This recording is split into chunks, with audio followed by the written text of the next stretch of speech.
وذكر فإن الذكرى تنفع المؤمنين. Sungguh merupakan kenikmatan yang besar jika kita selalu berada di dalam mempelajari ilmu, lalu beramal dan berdakwah. Inilah yang disebut dengan kesiapan kita menghadapi kematian. Allah berfirman, وَمَا تَدْرِي نَفْسٌ مَاذَا تَكْسِبُ غَدًا وَمَا تَدْرِي نَفْسٌ بِأَيِّ أَرْضٍ تَمُوتُ. Tidak ada seorang pun yang bisa memastikan apa yang akan dia lakukan esok hari. Dan tidak ada seorang pun yang tahu di bumi mana dia mati. Di daerah mana dia mati. Dalam ayat lain terangkan, Qul innal mautal ladzi tafirruna minhu fa innahu mulaqikum. Katakan Muhammad, sungguhnya kematian yang kalian takut dan lari menjauhinya, fa innahu mulaqikum. Maka kematian itu pasti mendatangi kalian. Kalau sudah waktunya. Tidak ada yang bisa menghindar. Walau kuntum fi burujin musyayyadah. Walaupun kalian berada di dalam gedung, buruj, benteng musyayyadah yang dikuatkan. Walaupun kamu berada di dalam benteng yang sangat kuat, waktunya mati, kamu pasti mati. Tidak akan bisa menghindari yang namanya kematian. Ada kisah di zaman Nabi Daud, Nabi Sulaiman. Ada seorang wazir. Wazir itu kalau sekarang menteri, wakil raja. Yang dia rutin membantu Nabi Daud, kepemerintahan Nabi Daud, kemudian Nabi Sulaiman. Suatu saat dia berada bersama Nabi Sulaiman, datanglah seseorang yang tidak dikenal bertamu kepada Nabi Sulaiman.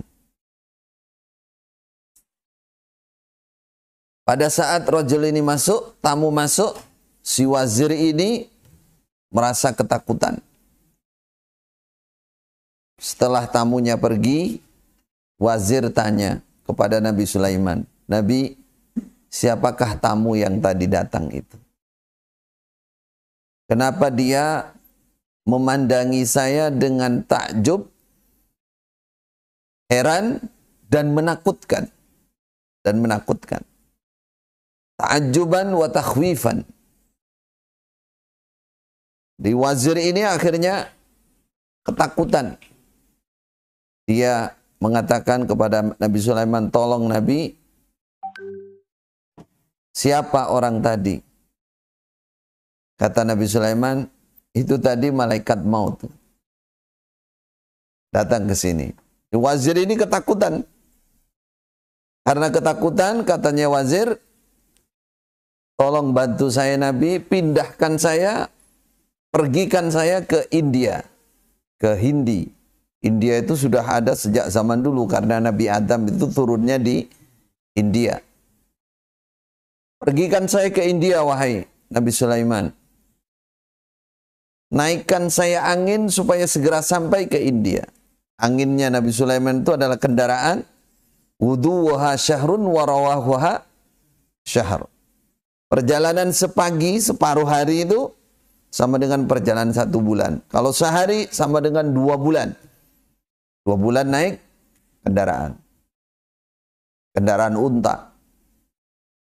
Hari itu juga karena wazir ini minta betul kepada Nabi Sulaiman, as'aluka billah, saya mohon kepadamu dengan nama Allah, pergikan saya ke India. Akhirnya Nabi Sulaiman menerima permintaan wazir ini, wakil ini, utuslah angin, dia naik angin, sampailah dia dalam hanya beberapa waktu ke India sana. Dari Syam, dari Baitul Maqdis, dari Palestina. Keesokan harinya, malaikat maut datang lagi kepada Nabi Sulaiman. Ditanya oleh Nabi Sulaiman atau dilapori oleh Nabi Sulaiman, wahai malaikat, kemarin kamu datang ke sini, wazir saya, wakil saya ini ketakutan. Kenapa kamu memandangi dia dengan takjub dan menakutkan? Dan menakutkan. Jadi cerita kemarinnya itu, malaikat ini datang di waktu pagi kepada Nabi Sulaiman, bertemu dengan wazir ini. Kemudian keesokan harinya pagi lagi dia datang kepada Nabi Sulaiman. Dan Nabi Sulaiman ditanya, kenapa kamu memandangi dia dengan takjub dan menakutkan sehingga dia ketakutan dan minta untuk pergi ke India? Kata malaikat maut, saya heran melihat wazir Anda itu tadi, yang kemarin itu. Kenapa saya heran? Saya oleh Allah diperintahkan untuk mencabut nyawa dia di India setelah zuhur. Tapi kenapa orang ini pagi masih ada bersama Nabi Sulaiman? Malaikat maut sendiri heran. Ini habis zuhur nggak mungkin dari Palestina ke India hanya setengah hari. Nggak mungkin. Saya diperintahkan untuk mencabut nyawa dia setelah zuhur di India. Ternyata saya balik, katanya Nabi Sulaiman, saya datang ke India, habis zuhur dia sudah siap di situ. Karena memang naik anginnya Nabi, kendaraan angin Nabi Sulaiman. Inilah saudara yang namanya kematian. Tidak ada yang bisa lari dari namanya kematian. Wa ma tadri nafsun madza taksibu ghada. Wa ma tadri nafsun bi ayyi ardin tamut. Tidak ada yang mengetahui di mana dia meninggal dunia. Ada orang takut, misalkan takut mati karena wabah. Dia pindah tempat. Memang tulisannya dia di tempat lain, meninggalnya. Ada orang tidak takut. Tidak takut, dia tidak pindah. Memang belum qadarnya mati, ya tidak mati. Itulah kematian. Tidak ada yang bisa menghindar dari kematian. Yang paling baik, dimanapun kita berada, ya, kapanpun masanya, harus bersiap. Manusia harus bersiap. Apakah masih muda, apakah sudah agak tua, apakah sudah sangat tua. Semuanya yang namanya kematian itu datangnya sewaktu-waktu. Tidak harus lewat wabah. Tidak harus lewat sakit, bahkan orang sehat pun. Ketika Allah menghendaki, maka dia akan mendatangi ajal dan tempat yang sudah ditentukan oleh Allah. Yang paling baik, kita selalu bersiap untuk menghadapi kematian. Yang pertama disiapkan adalah tauhid kita. La ilaha illallah, la ilaha illallah. Diingat-ingat la ilaha illallah. Yakini dalam hati, nyatakan kepada Allah, dan jaga ibadah kita supaya selalu tauhid untuk Allah saja. Itu yang pertama dan utama. Dan itu yang senjata utama kita di sisi Allah. Paling pertama adalah tauhid. Yang kedua, kita bersiap selalu membaca istighfar. Mohon pengampunan kepada Allah. Karena sebanyak apapun amal baik kita, kalau kita tidak mendapatkan pengampunan, wal'iyadzubillah, maka kita harus disiksa dulu. Apalagi kalau sampai dosanya tingkatan mukaffirah, membuat seseorang kafir. Wal'iyadzubillah. Na'udzubillah min dzalik. Allahumma inna nas'aluka as-salamah. Semoga kita selamat semuanya dari hal yang demikian. Istighfar, mohon ampun kepada Allah, jangan berhenti. Bersiap, la ilaha illallah, bertauhid kepada Allah, hatinya jangan pernah geser, konsentrasinya adalah Allah. Terapkan, praktekkan dalam segala bentuk ibadah kita. Apapun itu, kebaikan yang kita kerjakan, mukhliskan, cari ridha Allah. Mulai dari sholat kita, jangan lupa sebelum sholat ingat Allah, ingat Allah. Jangan hanya rukuk sujud, tidak ada kualitasnya, tidak ada bobotnya. Jangan. Ikhlas, ingat Allah. Ingat sedang rukuk kepada Allah, ingat sedang sujud kepada Allah. Jangan hilangkan, jangan buang waktu. Itulah tauhid. Itulah kesempurnaan tauhid kita, itulah praktek dari tauhid kita. Sampai kita duduk berbicara dengan orang, senyum dengan orang, berbicara baik dengan orang, mengingatkan orang lain. Semua yang dituju adalah ridha Allah.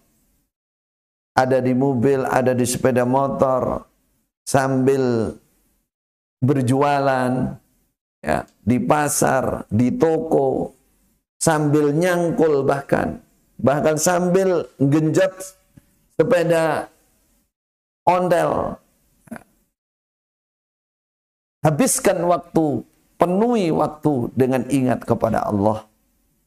Itulah tauhid. Itulah tauhid kita yang dituju adalah la ilaha illallah.